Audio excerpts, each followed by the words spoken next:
नमस्कार दोस्तों, बात करते हैं आज के एक केस के बारे में, जूही चावला का केस। जूही चावला ने पिछले दिनों जो है दिल्ली हाई कोर्ट में केस फाइल किया था।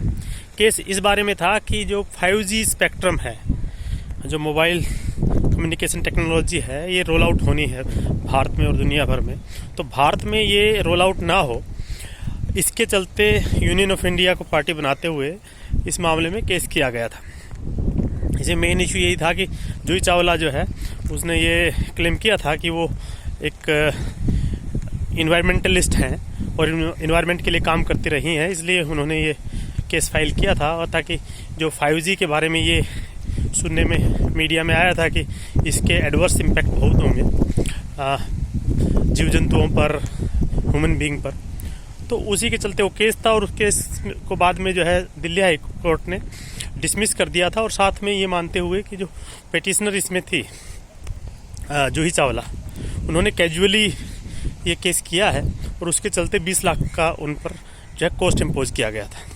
उसी को चैलेंज करते हुए जूही चावला दिल्ली हाई कोर्ट की डिवीज़न बेंच में पहुंची और डिवीज़न बेंच ने जूही चावला को एक रिलीफ दिया है। रिलीफ ये है कि जूही चावला का जो 20 लाख रुपए का कॉस्ट था वो 2 लाख रुपए कर दिया है। लेकिन जूही चावला को ये भी कहा गया है, क्योंकि जूही चावला की तरफ से भी ये एक तरह से रिक्वेस्ट थी कि वो पहले भी इन्वायरमेंट के इश्यूज़ पर काम करती रही है और पार्लियामेंट की स्टैंडिंग कमेटी के सामने भी वो गई हैं और उनका इस क्षेत्र में पिछले 10 सालों से काम है। तो उसके चलते कोर्ट ने कहा कि 20 लाख की जो कॉस्ट थी उसको 2 लाख रुपए कर दिया है। वो दिल्ली स्टेट जो लीगल सर्विसेज अथॉरिटी है वहाँ उसको जमा कराना पड़ेगा। उसके अलावा जो वुमेन की awareness in relation to law, तो DSLSA के साथ मिल करके वो काम भी जो है जूही चावला करेंगी।